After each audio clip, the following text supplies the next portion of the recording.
Bonjour, bienvenue à la formation Canva, organisée par la marque Digital Max Agency. Ici, dans cette deuxième vidéo, nous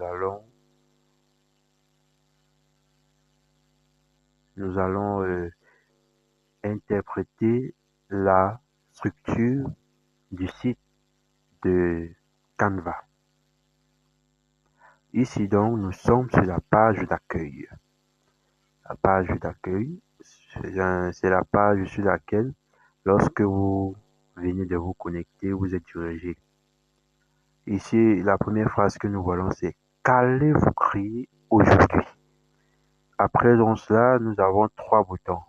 On a le bouton « Vos designs »,« Modèle » et « IA ». Ici, vos designs, c'est pour faire référence à tous vos designs que vous avez créés vous-même, personnellement.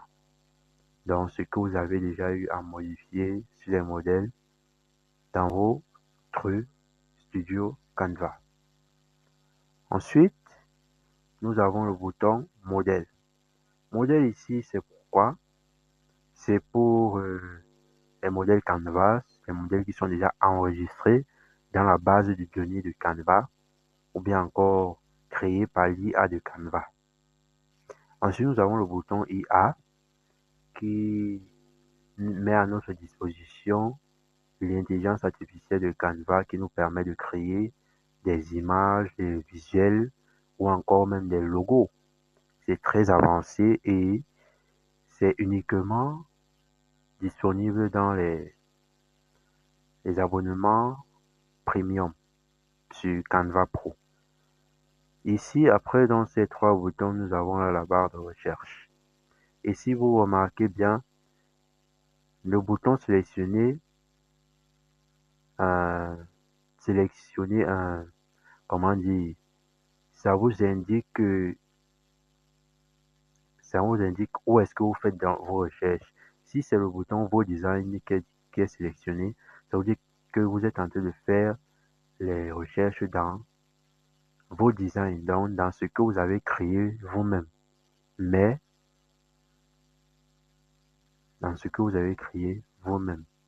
Mais les modèles, c'est pour faire des recherches directement dans la base de données de Canva ou encore dans la base de données de Canva, dans les modèles qui sont déjà prédéfinis par Canva. Maintenant, je vous ai dit, le bouton IA, c'est pour générer des images. Lorsque c'est sélectionné, ça vous permet de générer des images avec un prompt ou encore un thème que vous avez entré ici dans cette barre de recherche. Maintenant, ensuite, après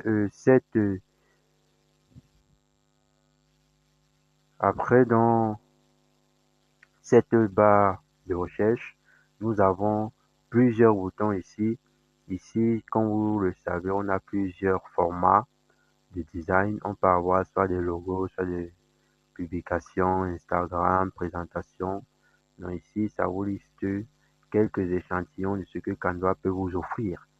Maintenant, après tous ces boutons, nous avons les designs récents. C'est quoi un design récent?